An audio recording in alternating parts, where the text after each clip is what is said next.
presidente Marcos da Costa. Há 50 anos, eu participava com afinco e entusiasmo da Ordem dos Advogados do Brasil como seu conselheiro. Hoje, 50 anos depois, eu tenho aqui o prazer de prestar uma homenagem a você, presidente da nossa seccional, e que, hoje, terminando a sua gestão, pode dizer com orgulho que foi um marco na história da OAB de São Paulo. Depois de ter ouvido as palestras, a palavra de meu querido amigo Celso Laffer, mestre, e de Rezec, eu comecei a pensar que eu tinha que mudar tudo aquilo que eu tinha imaginado falar.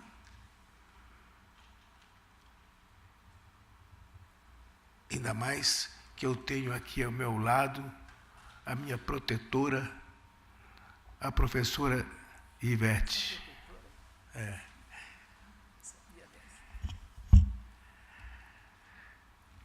É que me deu vontade de relembrar tudo aquilo que aconteceu na minha vida, desde que saí da faculdade e iniciei a advocacia. E a Declaração Universal dos Direitos do Homem é 10 anos mais nova do que eu. E comecei a lembrar daquilo que nós vivemos aqui na Ordem dos Advogados, em plena ditadura, quando nós lutávamos para garantir que os direitos humanos dos advogados pudessem representar uma ferramenta na defesa dos direitos humanos dos seus clientes. Eu me lembro quando eu fui ao Superior Tribunal Militar, levando nas mãos uma representação para que eu pudesse me entrevistar com o Edibal Pivetta, que estava preso no DOI-CODE, sob a supervisão e a violência do coronel Ustra. E eu me lembro que, ao chegar ao Superior Tribunal Militar, eu pedi a palavra pela ordem.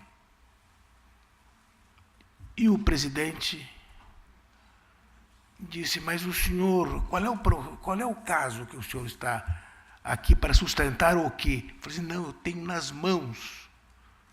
E queria fazer uma sustentação oral agora, porque há um advogado que está preso, que é o doutor Edibal de Almeida Pivetta.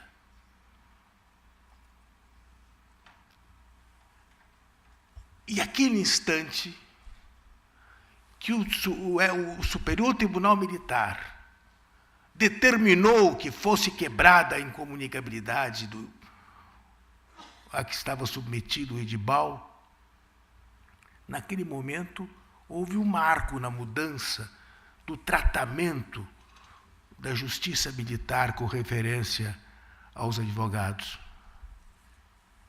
Tudo isso eu lembro, porque a vivência como advogado de perseguidos políticos, e eu defendi mais de 500, foi uma marca muito grande na minha vida profissional. Porque eu aprendi muito com a convivência, convivendo com a dor, convivendo com a situação dramática de advogado que não está defendendo a liberdade, mas está defendendo a memória de clientes que foram mortos. Como o caso do Vladimir Herzog, como o caso de Eleni Guariba, de Paulo Stuart Wright e vários outros clientes meus que não pude defender para garantir que voltassem às ruas, mas que defendi as suas memórias. Então, quando eu sinto este trabalho, eu vejo como direito de defesa, como o exercício da defesa dos direitos humanos sofreu transformações.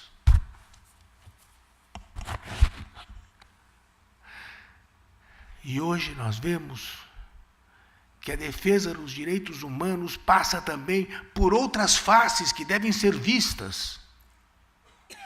O combate à corrupção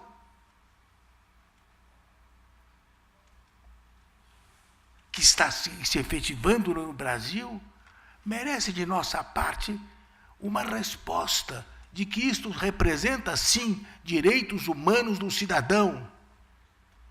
E que nós, advogados, que tanto condenamos a juizite e a promotorite, também devemos reconhecer que muitas vezes nós vivemos advocatite. Quando nós proclamamos o direito de liberdade, mas não fazemos a ressalva necessária de que há outros direitos que também precisam ser tutelados. Impressionou-me muito o que o Rezec falou agora, fazendo aquela distinção que muitas vezes acontece de nós não olharmos aquilo que acontece nas nossas barbas. Hoje, o direito penal, que é onde eu vivi a vida inteira, apresenta novas faces. E o direito processual penal dá novas ferramentas. E nós discutimos no plano ético se essas ferramentas nos violentam ou se devemos reconhecer a necessidade e a utilidade delas, como, por exemplo, no caso da delação premiada. Qual o papel do advogado nestas circunstâncias, quando ele tem que defender alguém que quer delatar?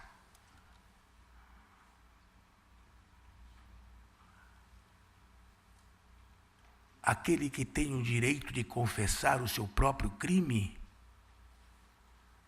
quando ele confessa o crime, ele tem que dar tem que descrever todas as circunstâncias com que ele praticou aquele crime.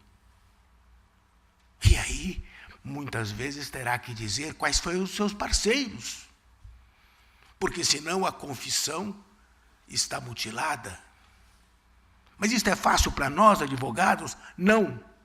Não é fácil para nós, advogados, que convivemos com toda uma tradição de respeito aos direitos humanos do cliente, mas que não quer vê-lo exorbitar. Eu estou apresentando aqui algumas questões que devem indiscutivelmente fazer parte da nossa agenda de reflexão. Hoje, o direito penal se abriu demais. Eu me lembro dos meus primeiros passos, quando eu como advogado de porta de cadeia, frequentando a casa de detenção quase todos os dias para visitar os meus clientes, e depois o presídio Tiradentes para visitar os meus clientes políticos. É um outro mundo. Hoje, a rapaziada que se forma e que opta pelo direito penal é um direito muito mais atraente do que era. Eu me lembro que meu pai dizia: mas meu filho, você vai fazer o quê no crime se o crime não compensa? E ele, como alguém que foi advogado civil durante 27 anos e depois ficou no tribunal por 22 anos, ele passava a assistir os meus júris, torcendo por mim. Ele começou a compreender que realmente as coisas mudavam. E hoje, os crimes financeiros, os crimes econômicos, a necessidade que tem o advogado criminal de também permear outros caminhos do direito tributário, do direito do consumidor, isto tudo é novidade. Isso tudo é novidade para quem começou a advogar há 55 anos, como eu. E que hoje aqui vim convocado pelo presidente e resolveu dar um testemunho. É só por isso que eu estou aqui, dando o meu testemunho de advogado na sua convivência com os direitos humanos. E neste momento histórico do Brasil, este momento difícil que nós estamos vivendo, que nós temos que estar juntos e dizer, não podemos admitir a ditadura pelo voto. Nós temos que compreender que esta democracia é uma conquista nossa, individual, de cada um dos advogados que aqui estão. E que nós não podemos abaixar a cabeça e permitir que sejamos calados e que os nossos clientes sejam calados. Não estou disposto a advogar para nenhuma ditadura mais. Mesmo porque, se a nova ditadura houvesse, eu não me dariam o direito de advogar.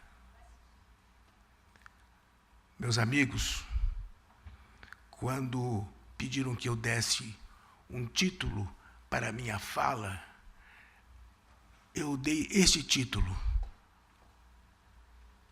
Estado de Direito em Xeque. Nós vivemos um momento em que nós temos que garantir o nosso cotidiano com um compromisso cotidiano pela democracia. Esta é uma razão de ser da nossa existência. Nós não podemos rasgar tudo aquilo que foi escrito pelos nossos antecessores. Nós não podemos esquecer que esta casa tem uma história a contar. Quando integrei, há 2 anos atrás, a Comissão Nacional da Verdade, amanhã não, hoje à tarde, eu acho que é hoje, o Pedro Dalari, que foi o nosso último coordenador, vai estar presente aqui. É hoje.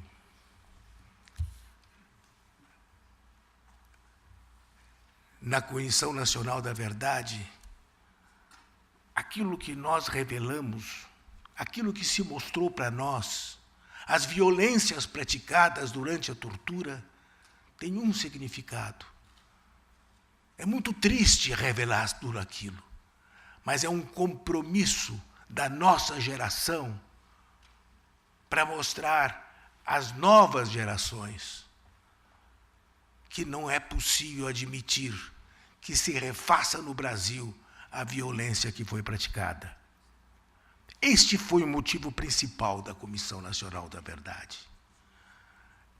O nosso compromisso com a verdade, o nosso compromisso com a memória, o nosso compromisso com a justiça, para que os jovens, a garotada que aí está, compreenda que o Brasil já sofreu dias bem piores.